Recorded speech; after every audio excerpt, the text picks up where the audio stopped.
অধিকারের জন্য, ন্যায্য প্রাপ্য পাওয়ার জন্য, ন্যায্য অধিকারের জন্য, তাদের ডিগনিটি প্রসপারিটি পাওয়ার জন্য আমরা লড়াই করছি, সম্মান পাওয়ার জন্য, এবং সেই অধিকার ও মর্যাদা এবং ন্যায্যতা পাওয়ার জন্য জামাত ইসলামী বাংলাদেশ এই পলিসিগুলি নিয়েছে। ইনশাল্লাহ আগামীতে জামাত ইসলামের যদি সরকার ক্ষমতা আসে, আমরা আশা করি এই নীতিমালার আলোকে নারী তার ন্যায্য অধিকার পাবে, কাজের ক্ষেত্র পাবে, এবং প্রত্যেক জায়গায় নারীর যে অ্যাক্সেস সেটি সে পাবে, নিরাপত্তা সহকারে কর্মক্ষেত্রে টিকে থাকতে পারবে, এবং কর্মক্ষেত্রে তার পরিবেশ পাওয়ার জন্য, একজন নারী বান্ধব পরিবেশ গড়ে তোলার জন্য, নারীকে আরও উচ্চতর মর্যাদায় নিয়ে যাওয়ার জন্য, নারীর অধিকার সম্মান সহ আরও উচ্চতর আসনে যাওয়ার জন্য যা যা প্রতিবন্ধকতা আছে, সেই সকল প্রতিবন্ধকতা আশা করি জামাত ইসলামী ভবিষ্যৎ যে সরকার আশা করছি তারা ক্ষমতায় গেলে সেই সব প্রতিবন্ধকতাগুলি দূর করতে নানাবিধ প্রকল্প এবং পদক্ষেপ গ্রহণ করবেন। Thank you so much.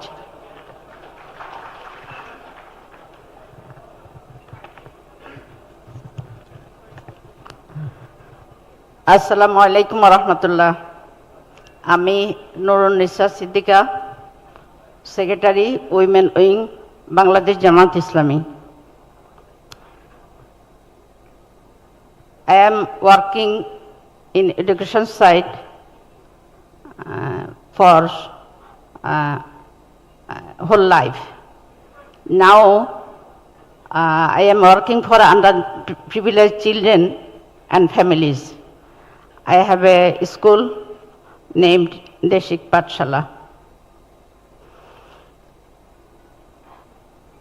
In the revolution 2024, it was for justice, that means against injustice. We want justice for entire men and women. And Bangladesh Jamaat Islami is committed to have honor, safety, and well education for women. They will have, that means women will have equal opportunities like a man. And this is our promise, inshallah. Assalamu alaikum.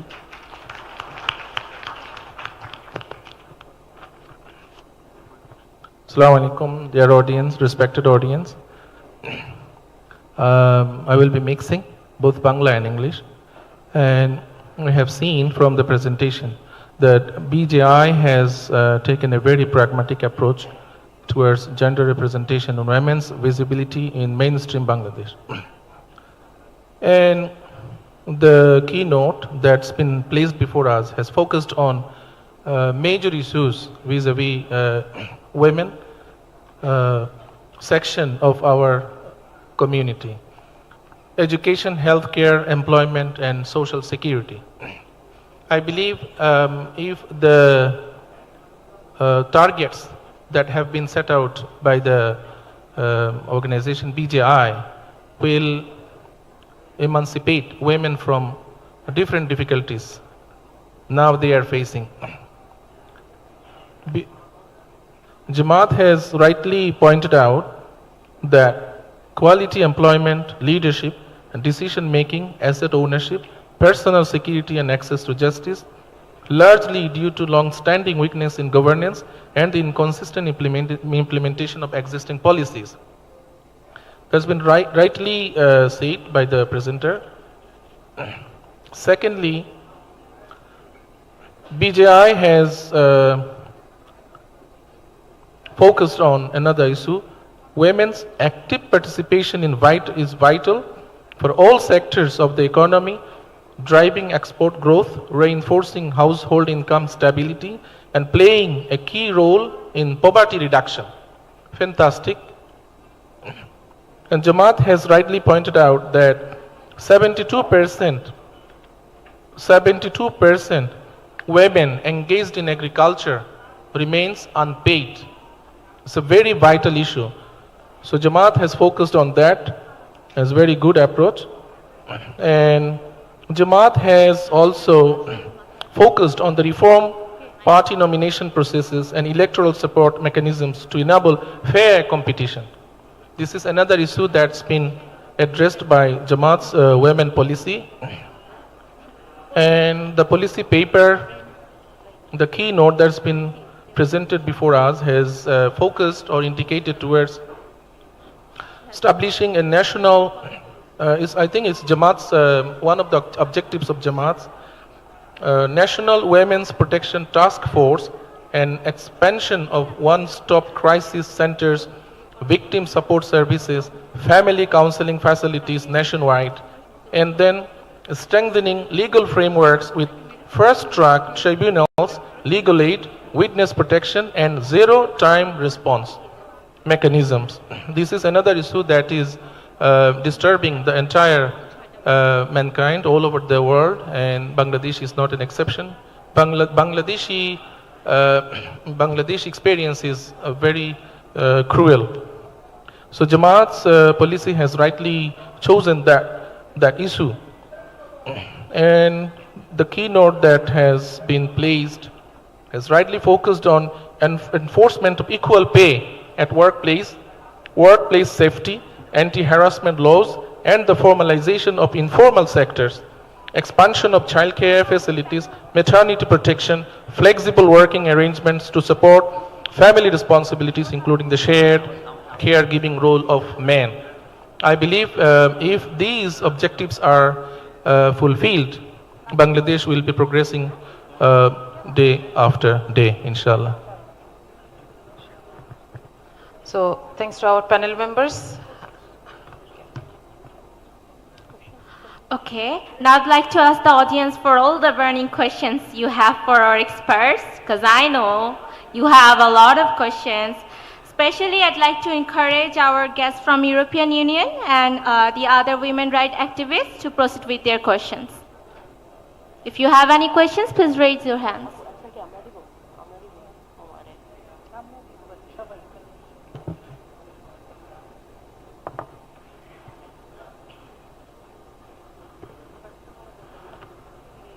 আসসালামু আলাইকুম, আমি আয়েশা সিদ্দিকা মেঘলা, জাহাঙ্গীরনগর বিশ্ববিদ্যালয় কেন্দ্রীয় শিক্ষার্থী সংসদের জাকসুর edges হিসেবে দায়িত্ব পালন করছি। জামাতে ইসলামকে প্রথমেই ধন্যবাদ তাদের ইশতেহার এত সুন্দর করে প্রকাশ করার জন্য, এবং আমরা তাদের এখানে নারীদের জন্য ভালো ভালো কিছু সিদ্ধান্ত দেখতে পেয়েছি। আমরা জামাতে ইসলামের পুরুষ উইংকে যতটা ভিজিবল দেখি, আমরা নারী উইংকে ততটা ভিজিবল দেখি না। আমরা টকশোতে দেখি যে হাতে গোনা কয়েকজন নারী সেখানে রিপ্রেজেন্ট করে, কিন্তু ভিজিবল যে শুধুমাত্র টকশোতে হতে হবে সেটা না, সেটা বুদ্ধিভিত্তিক প্ল্যাটফর্ম হতে পারে।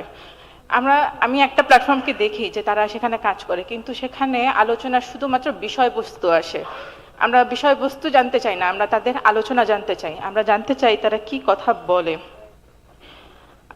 আমাদের দেশের 50% নারী, এবং জামাতে ইসলাম থেকে সংরক্ষিত আসনে নারী প্রতিনিধিরা আসবে। আমরা জানি না যে জামাতে ইসলামের নারীদের দেশ সম্পর্কে কি ভাবনা, দেশের বিভিন্ন সেক্টর সম্পর্কে কি ভাবনা।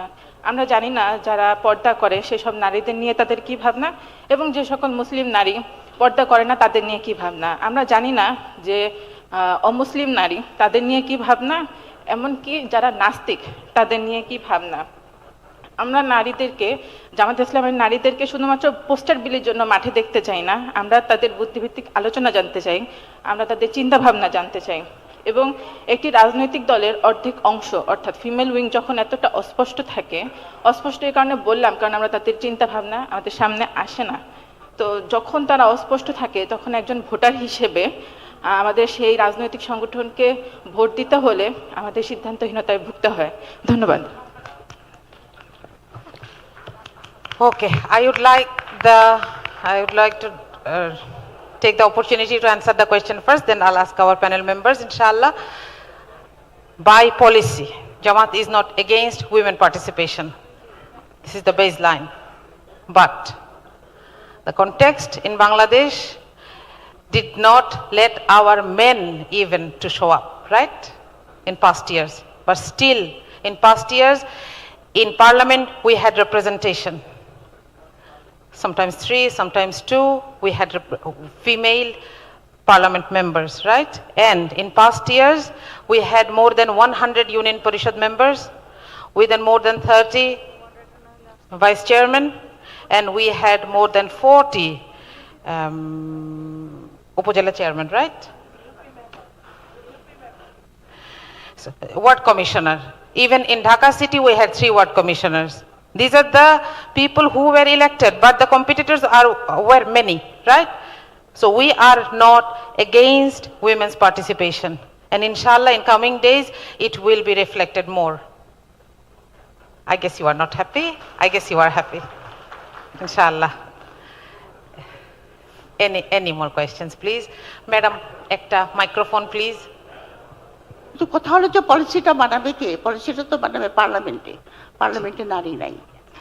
তো এই একটা প্রশ্ন, এটা নিয়ে আপনারা চিন্তা ভাবনা করছেন কিনা যে আপনার পলিসি এফেক্টস এভরিবডিজ লাইফ, মেয়েদের লাইফও এফেক্ট করে, সেখানে আমাদের decision making voice is important.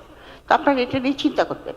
আর একটা কথা প্রশ্ন আমি করছি যে বাংলাদেশে শারিয়া আইন আছে, শারিয়া আইন আছে আমাদের পার্সোনাল ফ্যামিলি লাইফকে ব্যাপারে ম্যাটারে, কিন্তু আমাদের দেশে শারিয়া আইন কি কমপ্লিট? এটা নিয়ে চিন্তা করেছেন? যেরকম ছেলেরা মেয়েদের চেয়ে বেশি সম্পত্তি পায়, হ্যাঁ, এটা কিন্তু আপনার 1400 বছর আগে যখন রসুল এটা করেছিলেন,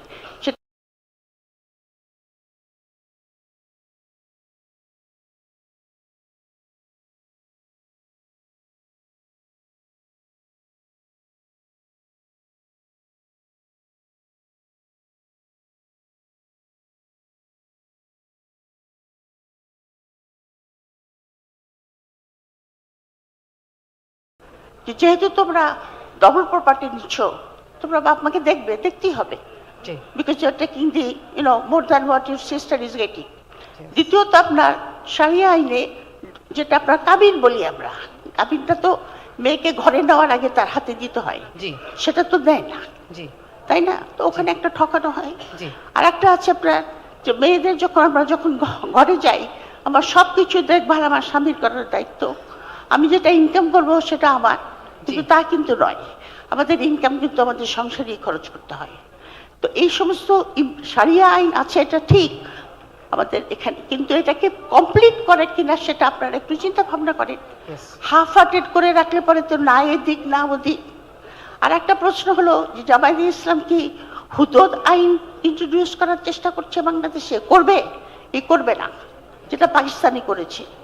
এটা একটু চিন্তা করে দেখে আমাদেরকে যদি জানান, আমরা ভোটার হিসেবে উপকৃত হব। জি, thank you madam, thank you madam. So এখানে আমি একটু ভূমিকা দিব এবং নুরুন্নেসা আপা ইনশাআল্লাহ কথা বলবেন। এখানে প্রথম কথা হচ্ছে উত্তরাধিকার আইন থেকে শুরু করে আমরা এগুলোর ব্যাপারে একটা জায়গায় খুব স্ট্রংলি বলেছি, আপনারা দেখেছেন, আমরা অ্যাওয়ারনেস নিয়ে কাজ করব, কারণ laws are there, right, but the applications are not there. এই যে অর্ধেকটাও যে মেয়েদের পাওয়ার কথা, এই অর্ধেকটাই এখন পর্যন্ত এনশিওর করা যাচ্ছে না, রাইট? এবং কোনো পিতা যদি চান, তিনি কিন্তু এই অর্ধেকের চাইতেও বেশি তার জীবদ্দশায় দিয়েও যেতে পারেন। ইসলাম শরিয়া আইন সেটাকে অ্যালাউ করে, সেটা তো দূরের কথা, যেটুকু বাধ্যগত সেটুকুই আমাদের মেয়েরা বুঝে পাচ্ছেন না। জামাত ইসলামী এটার জন্য যে পলিসির যে জায়গাটা রেখেছে সেটা হচ্ছে সোশ্যাল অ্যাওয়ারনেস থ্রু মসজিদ, থ্রু ওয়াজ মাহফিলস, and everything, every aspects could be possible, যে মানুষের মধ্যে এটার ব্যাপারে জানাশোনা এবং আইনের সঠিক প্রয়োগ। এটার জন্য আমরা বলেছি যে আমরা একটা ওয়ান স্টপ ক্রাইসিস সেন্টার করব, যেখানে এই সংক্রান্ত মামলাগুলোকেও অ্যাড্রেস করা হবে এবং র্যাপিড অ্যাকশনের জন্য অ্যাড্রেস করা হবে। আর আরেকটা ব্যাপারে কথা এসেছে পলিটিক্যাল পার্টিসিপেশন দিয়ে। এখন একটা ব্যাপার হচ্ছে, দেখেন, গভর্নমেন্টে কিংবা পার্লামেন্টে কোনো নারী নাই তার মানে কি কোনো নারী বান্ধব আইন হবে না? Men are responsible, right? And women are also responsible. We are not against this participation, but we will be taking time, inshallah. Yes, please.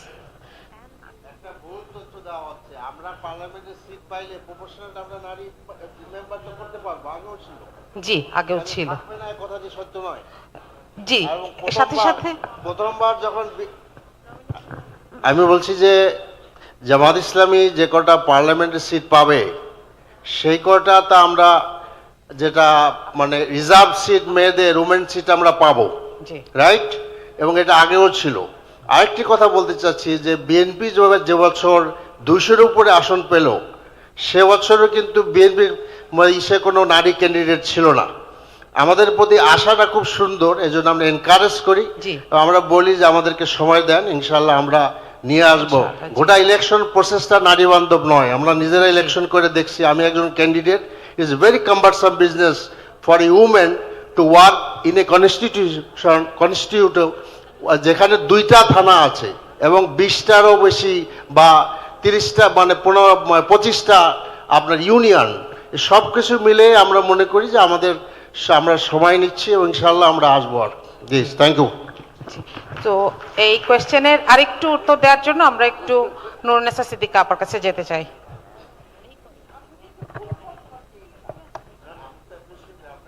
আসসালামু আলাইকুম। আপার আমি শরিয়া আইন দিয়ে শুরু করছি। শরিয়া আইনের ব্যাপারে সবচেয়ে বেশি প্রশ্ন আমাদের ভাই বোনদের মধ্যে কাজ করছে।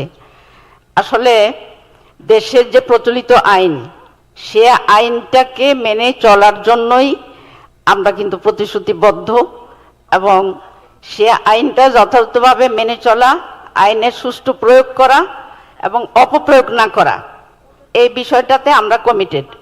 আর তারপরে শরিয়া আইন তো আল্লাহর পক্ষ থেকে এসেছে, সেখানে কোনো পরিবর্তন নাই এবং মানবতার কল্যাণের জন্য। কিন্তু এই কথাটা আমাদের বর্তমান বিশ্বকে বোঝানো যাচ্ছে না, এবং তারা শরিয়া আইনের কথা বলে ভীতি সৃষ্টি করছে, যাতে করে ইসলামের বিরুদ্ধে মানুষ চলে যায়।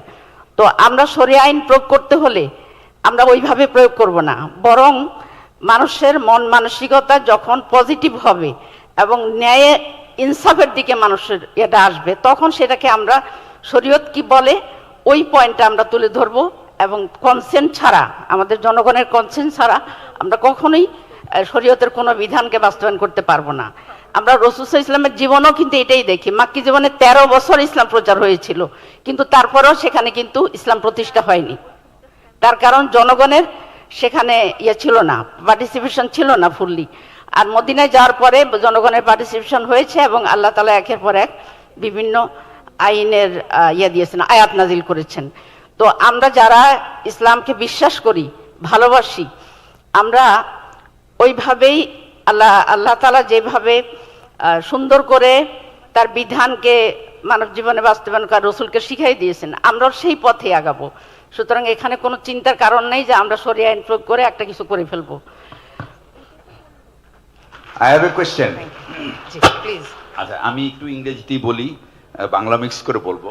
আচ্ছা, ফার্স্ট অফ অল আমি একটা পজিটিভ সাইড বলবো এবং একটা skepticism, দুইটা part. The point is 65 million people are the new voters in my understanding, and half of which are women, and they are all educated. The positive side is আমরা যে university ইলেকশনগুলি দেখলাম, সেখানে I would say that Islamic ছাত্র শিবির and with all তাদের সাথে যারা I would say affiliated, they have been a winner. This is a positive sign. But there is a huge skepticism amongst these people who are not affiliated with Islamic ছাত্র শিবির or such political parties. Question is, all your policies can only be effective if you win the election. Our immediate goal is to get to the power. What kind of message Jamaat Islam is giving to eradicate or give the confidence to the people who are skeptic about the women, I would say their attire, behavior, and is Jamaat Islam going to push the boundary to a level which these people will not be ready to accept, and therefore will turn their face to vote for you. This is a very important issue. I feel if you really want to do insaf, before that, you have to ensure that this skepticism go away from at least the new voters, those who are learned. And they are every day questioning people like me that are they good? What is going to happen? Will they force us to wear veil? আমাদেরকে কি পর্দা বোরকা পড়তে বলবে? So এটা কিন্তু একটা খুব জেনারেল এবং খুবই কিন্তু একটা পার্টিনেন্ট কোশ্চেন। তো I want a sort of very open and very frequent discussion on this so that this skepticism gets away before the voting day. That's very important. Thank you so much. Yes, I guess you are right. Before taking another question, I would like to, yes? Is that a question? Is that a question? Can you please wait? 1 minute, please. You are right. We need to address this. Yeah, thank you. But Thank you for giving me the opportunity. Excuse me, sir. 1 minute, please. Before that, does responsibility is followed by power, or power is followed by responsibility? Right? So if I am not in good number in front of people, how do I show that who am I? Right? So I would like to go to Dr. Ferdowsa Khanum Bokul for the answer of this question. Thank you. যিনি এইমাত্র প্রশ্ন করলেন তাকে, উনি বলছেন যে আমরা এড়িয়ে যাচ্ছি। তো এইখানে আমি একটু ওই কথাটা মাদিয়া মমতাজ শেয়ার করেছে, আমি আবার বলছি, বিগত 15-17 বছর পর্যন্ত আওয়ামী শাসন আমলের এই দুঃসহ নির্যাতনের সময়ও বাংলাদেশ জামাত ইসলামীর মহিলা বিভাগরা সরাসরি নির্বাচনে অংশগ্রহণ করেছে। আমি একটু তার তথ্যগুলি দিতে চাই। সেটা হচ্ছে, এই নির্বাচনে ভাইস চেয়ারম্যান হিসেবে সরাসরি নির্বাচনে অংশগ্রহণ করে নির্বাচিত হয়েছেন 48 জন মহিলা এবং তারা দায়িত্ব পালন করেছেন। কমিশনার হয়েছিলেন 38 জন মহিলা এবং ইউপি মেম্বার হিসাবে নির্বাচিত হয়েছিলেন 116 জন মহিলা।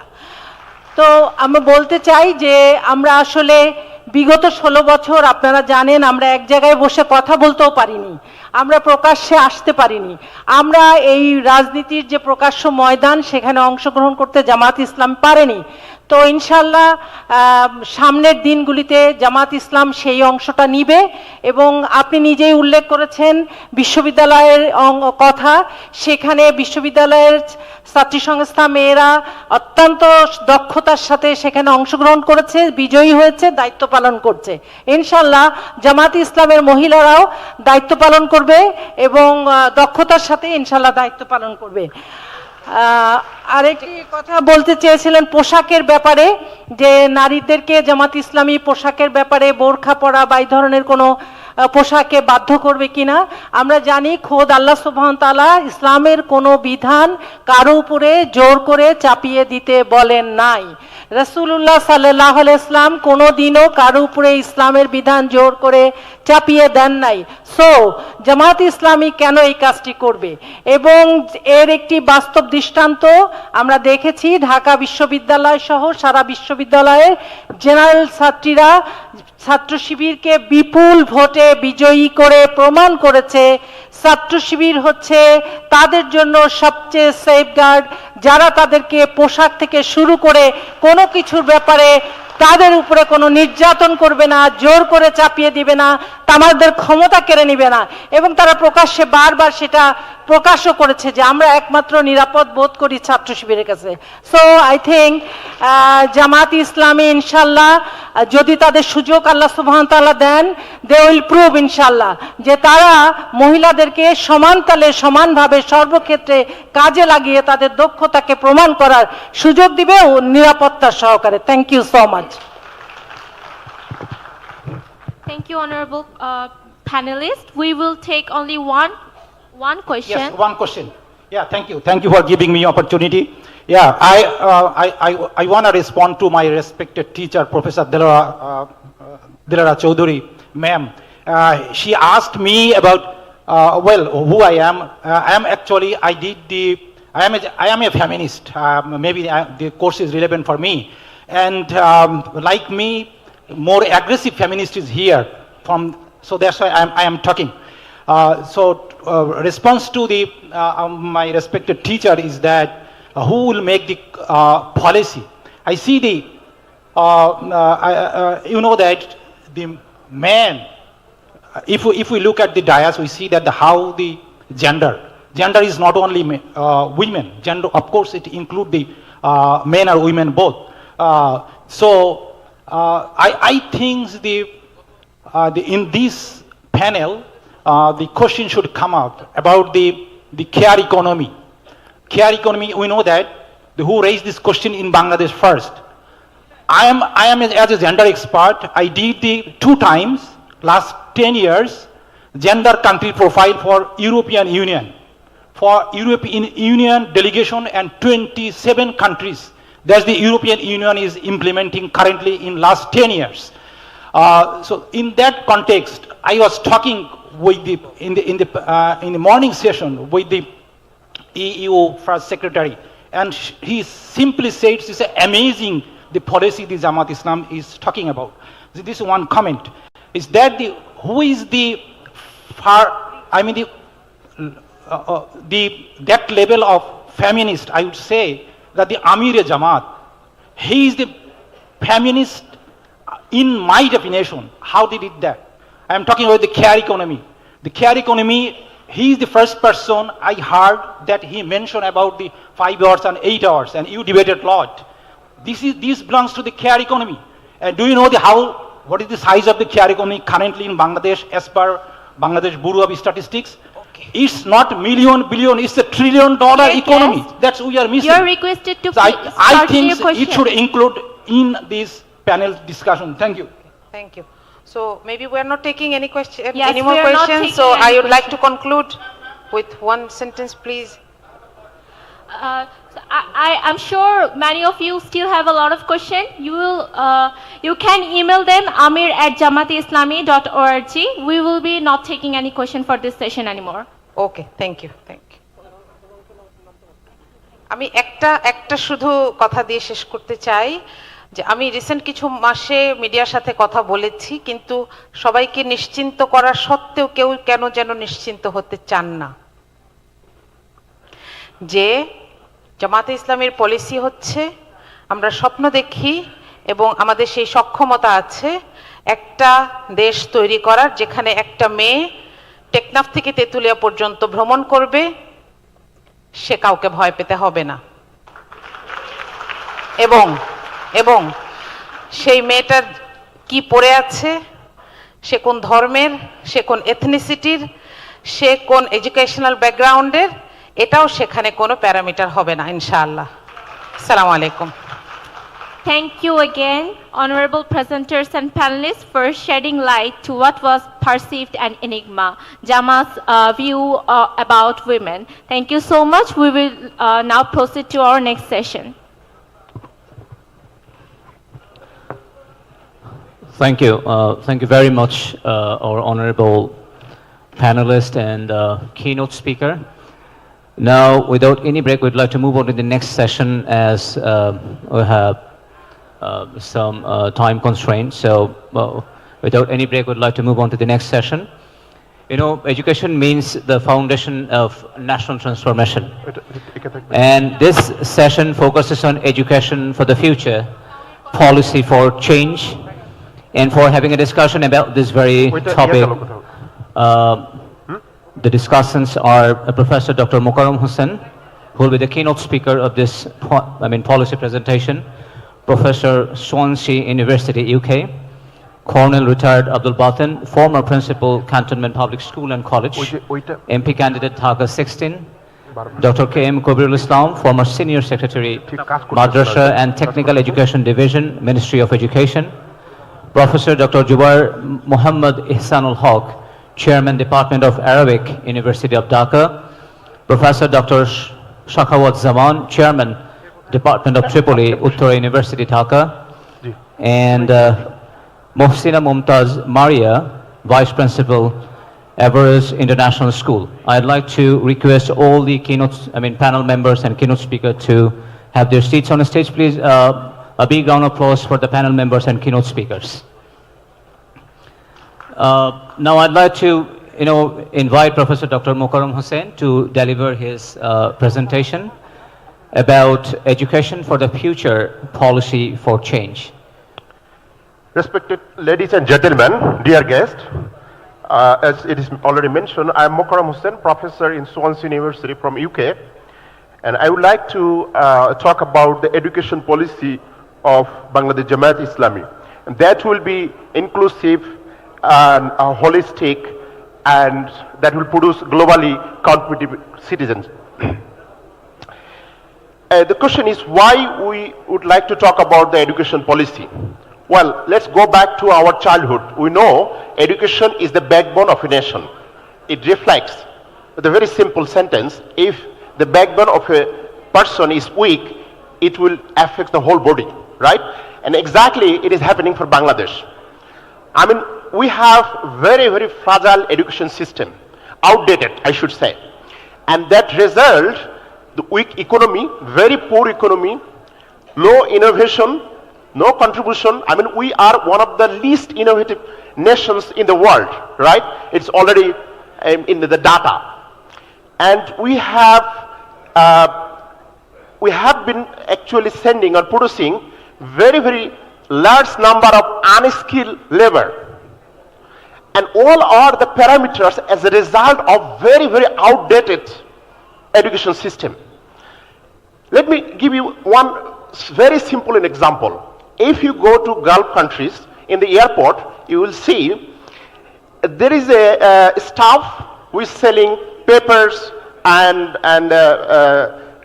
the chocolate and so on in departmental store. He can speak English. And this person is from Philippines or Kerala or India, right? And in the same department store, there is another staff who is doing the cleaning job. And the salary difference is 3 times.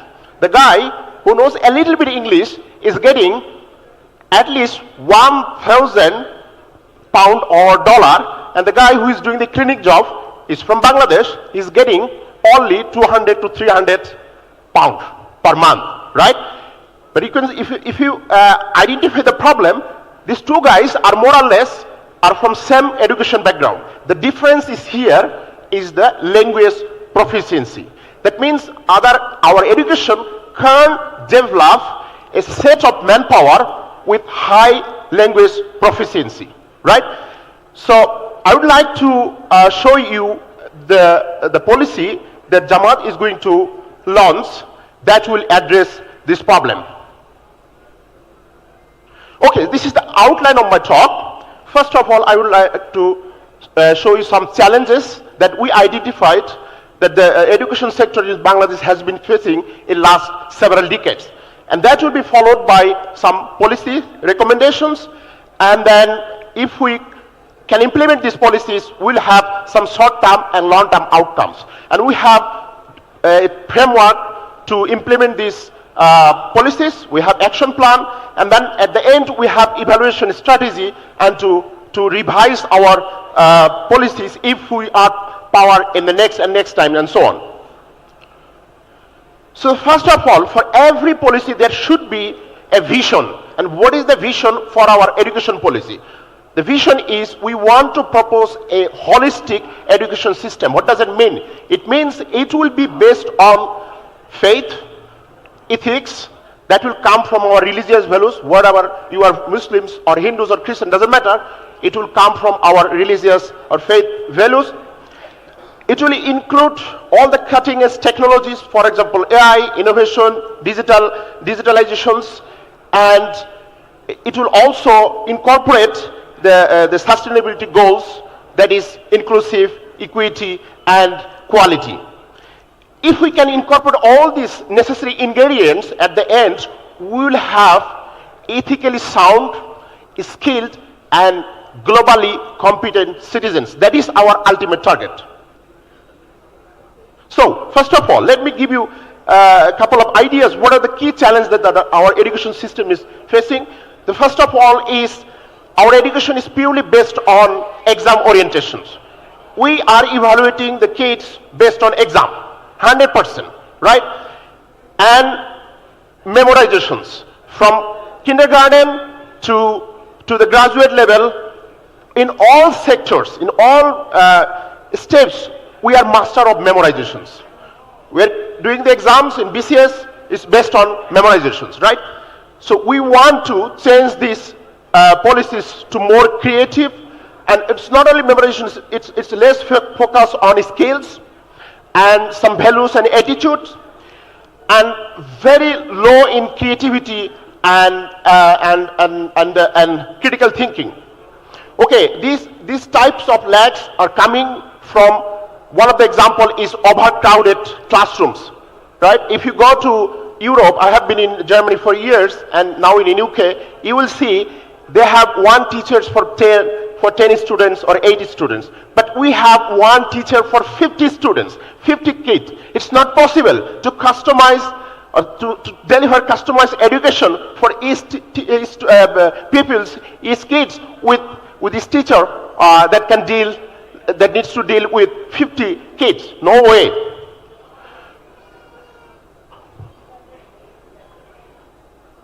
So there's more problem. As I already mentioned, we have very, very outdated pedagogy.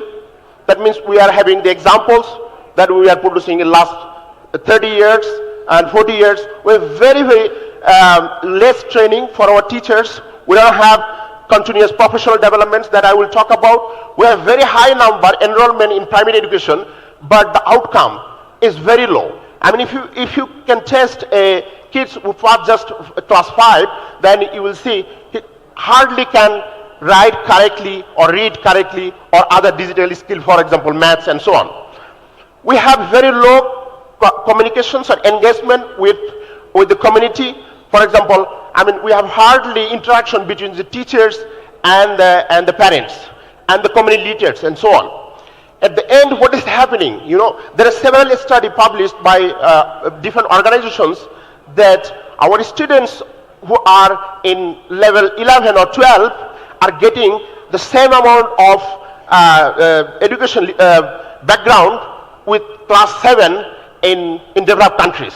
So your students of level 11 equivalent to the students or the peoples in UK or Germany of 7. So you can see the disparity. So you can't compete with them, right? There's no way. So, and this is coming from financing gap. So we are investing very, very least amount of our GDP in education. So currently it's with corruptions, it's maybe 1.5%. But as the UNESCO is suggesting, it should be 4 to 6%. So we have to enhance the budget as well. And what is happening as a result of this lack of funding is less infrastructure. I know my friend Dr. Alongir will say, okay, infrastructure is not a big issue, but it's an issue because the country like in the UK or in Germany, they have interactive classroom, they have digital classroom. You don't have anything, you don't have any science lab in your secondary school. How we can teach science without science lab, right? So you need to invest money in infrastructure, you need to invest on teacher. We have to attract the brightest mind in our teaching profession. So we are having the quality of less teachers, right? So we need to invest money here, and we have to invest money in research and innovation.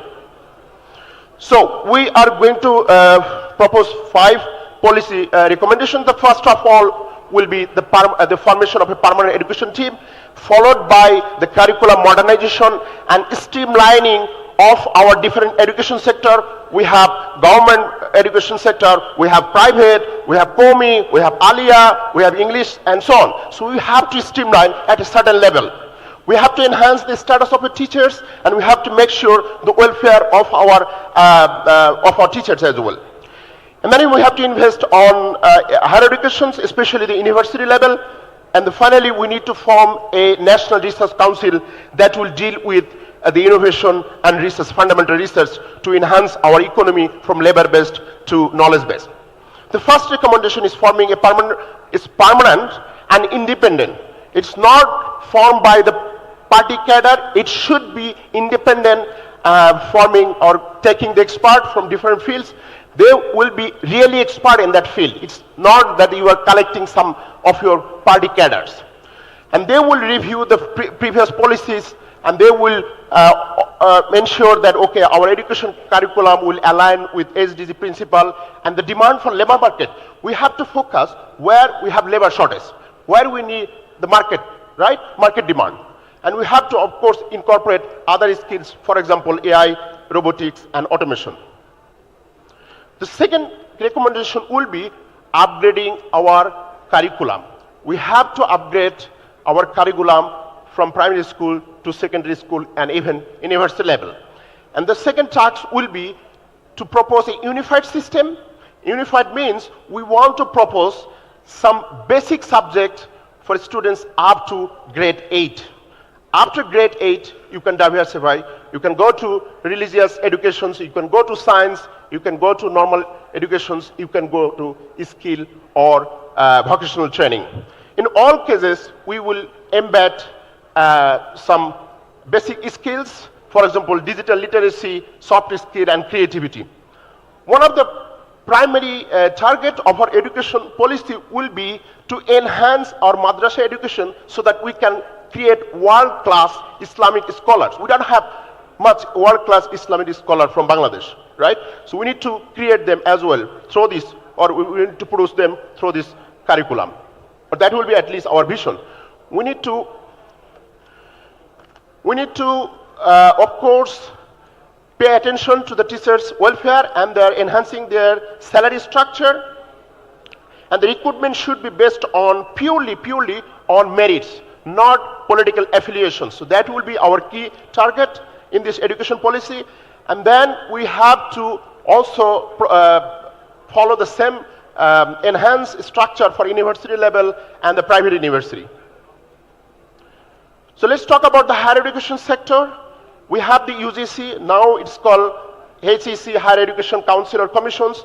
That should be a world-class body that will incorporate A2I supported university labs, upgrading the university labs, curriculums and digitalization and so on. And we need accreditation from the world bodies as well. We need to ensure safe and inclusive campuses.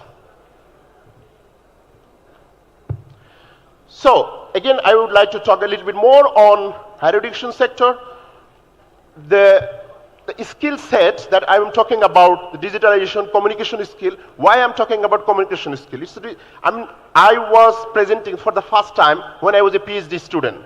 There was no system, then I should present something in front, at that time, in front of my teachers and so on, friends, right? So we need to enhance this type of skill in university level as well. We are thinking to propose some universities that are purely focused on technical subjects, engineering and so on, and science, and then separating from general science. And then we need to provide, as Professor Wanisur Kurum already mentioned, we have some scheme for providing interest-free loans and more scholarships and so on. And higher education, we need to focus the career counseling. We don't have any mechanism built in within our university system that should provide the career counseling. We don't have at all. We are taking the support from some private sectors and so on. So we need to think about it. And again, I would like to talk about a little bit more on the higher education sector. As I already mentioned, it is due to the language proficiency, right? And the first of all, we need to focus on English, right?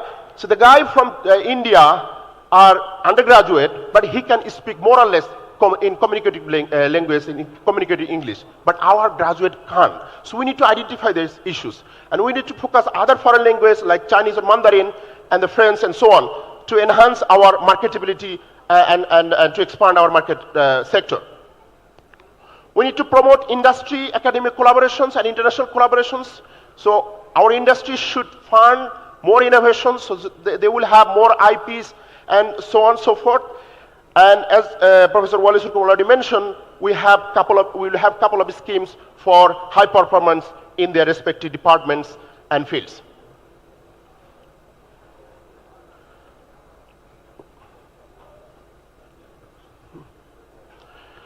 So if we can do this, if we can implement these policies, there will be some short-term outcome, and long-term. Short-term will be to decrease the dropouts. This is very significant in the secondary level, And then in this term, we would like to enhance the budget maybe up to 4% to 5%. And the long term we will have a long term. We are saying that it is 2035. There is a mistake. We want to have 100% literacy, but that is not the main focus. Main focus is we would like to transform our economy from labor-based economy to high-income, knowledge-based economy. That is our ultimate goal. So where the money will come? The money will come for more funding from national revenue, PPP, annual development program, and with the support of our partners. And currently, I should say, maybe we have maximum 10% of our national budget, but that should be increased. And then we would also like to enhance the budget from the according to the GDP.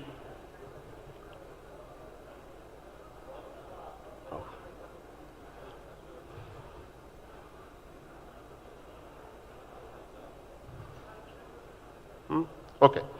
So we have some frameworks. The first framework will be for first 3 months. So we would like to establish the commission that I mentioned already, the independent commission consisting of real experts in their field. And they will prioritize the areas where we need to focus first. And they will talk to the stakeholders.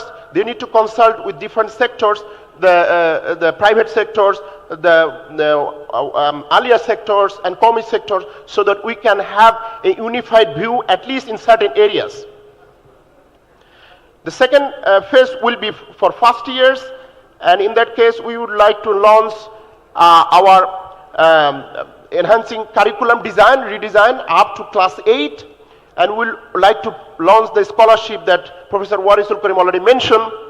And we would like to start the recruiting of teachers with high background or meritorious teachers, because we will offer more or less handsome salary so that the brightest mind can be in that field. And we will upgrade the university labs in this phase as well, gradually, again gradually. And the third phase, which will be within the year, second and third, and then we would like to start proposing the unified curriculums. And then from class 9, we will have diversifications. So some will go religious education. They want to be alims and so on, religious scholar. Someone will go with pure science, and someone will go for more or less teaching professional, teaching-based areas. And then there will be a huge sector for TVET, or the technical and vocational training. Yes, so if we can implement these full recommendations, why I'm saying the recommendations? Because it's up to the people who will decide who will be in the power, right? So this is, as an expert, I should say, these are the recommendations. So if you have full implementation of our reforms, we'll try to enhance the accreditations, because in the university level or even primary school level, we need to have international accreditations for different subjects and different areas. So if we can implement this enhanced curriculum, we are sure that after 5 or 6 years, we'll have a strength to apply for different accreditations.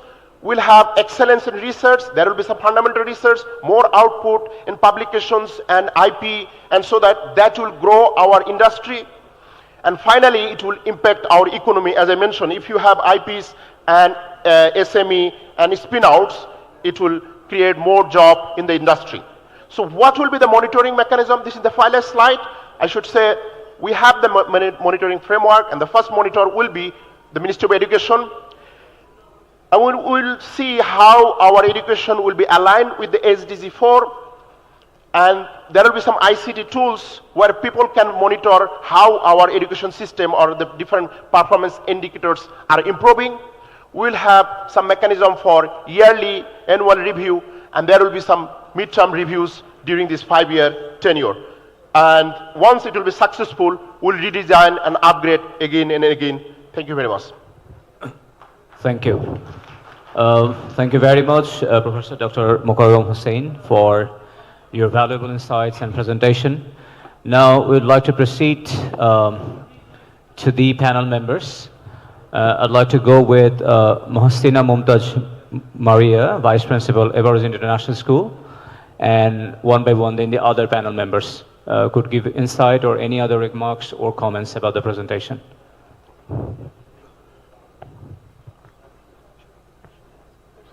No, you should just introduce it quickly. Assalamu alaikum. I'm Masina Momtaj Maria, working in a private English medium and Islamic school. I have been working there as a vice principal. Introduction? Just introduction. My name is Colonel Muhammad Abdul Batin, retired. I am an officer from Army Education Corps and have done my post-graduation from Rajshahi Vishwavidyalaya. We'd be happy to get some remarks from you within very short time. We just don't want to know the introduction. As we have heard from the presentation, Bangladesh Jamaat Islami want to produce morally and ethically sound, competent, educated people who can compete in home and abroad in the job market. Thank you. Thank you.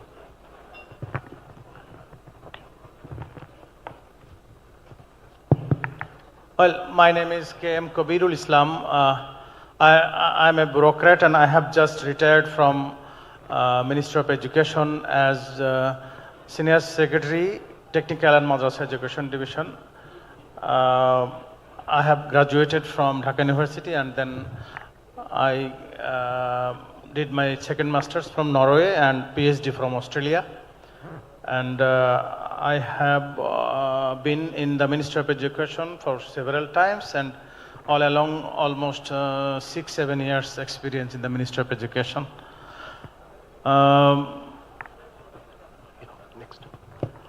Okay, that's all about my introduction.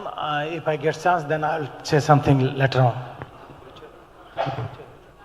Professor Jubair Muhammad Ehsanul Haq, Chairman, Department of Arabic, University of Dhaka.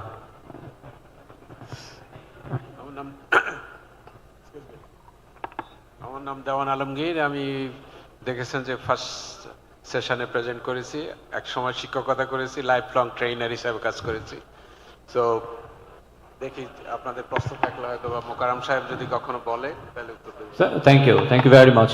Now we would like to take few questions from the audience. If you have any question, could you please raise your hand? I think our volunteers will be there to help you. Are there anybody to ask questions?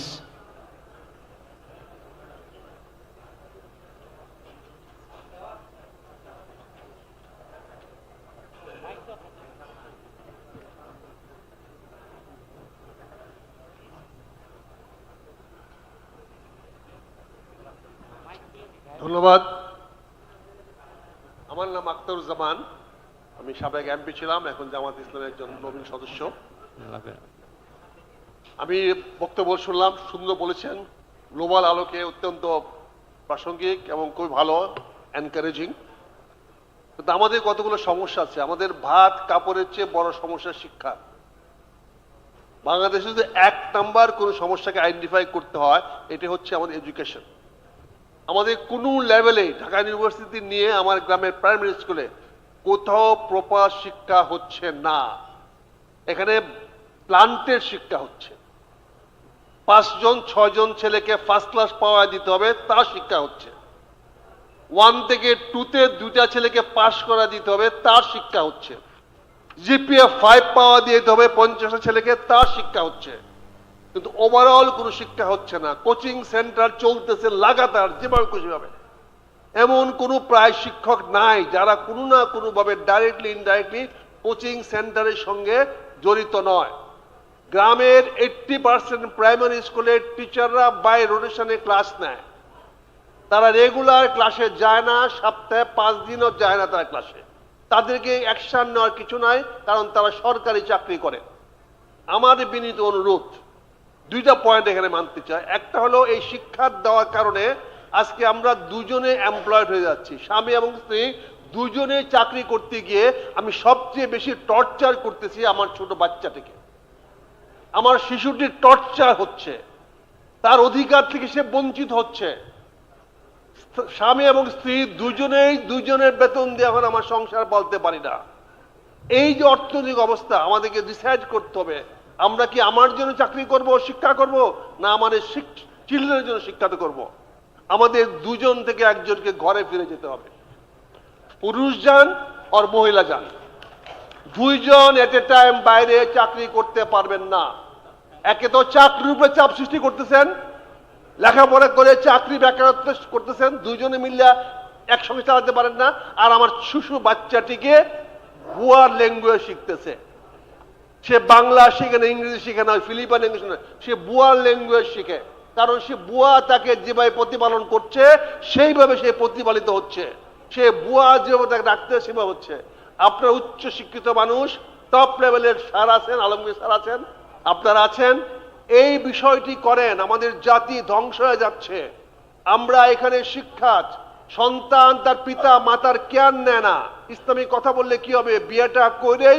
বাপের বাড়ি ছাইড়া দেয় মেয়ে ছাইড়া দেয় বিদেশে ছেলেটা যায় টাকা পাঠায় স্ত্রীর কাছে স্ত্রী চলে যায় শহরে শাশুড়ি পড়ে থাকে গ্রামের বাড়িতে গ্রামগুলো যান গিয়া দেখেন গ্রামের কি অবস্থা সেখানে বাবা মা স্ত্রীকে বা ছেলে কিছু বলতে পারে না কারণ টাকাটা এখানে আসে কাজে এই প্রাইমারি এডুকেশন এবং জেনারেল এডুকেশন আমরা উচ্চ শিক্ষার দরকার আছে কিনা নাই জানি না কারণ এত ডক্টর পিএইচডি আমরা কি করব আমাদের সাথে রিসার্চ ল্যাবরেটরি নাই আমাদের যে রিসার্চ সেন্টার আছে সেখানে চুলা বানায় সেখানে চুলা দিয়ে কেমনে আগুন জ্বালানো হয় সেটা আমাদের সায়েন্স ল্যাবরেটরিতে শিখতে হয় আমরা কিন্তু অন্য কিছু পাই না জেট শিক্ষা পাই না কিছু মনে করেন না কাজে আমরা চাই প্রাইমারি এডুকেশনটাকে কিভাবে আপডেট করা যাবে আর দেশে কোচিং সেন্টার কি বন্ধ করা যাবে এইটা জামাতের কোনো প্রোগ্রাম আছে কিনা ধন্যবাদ So first of all I would like to say that the point that you mentioned about the absence of the primary teachers because they are fully paid by the government,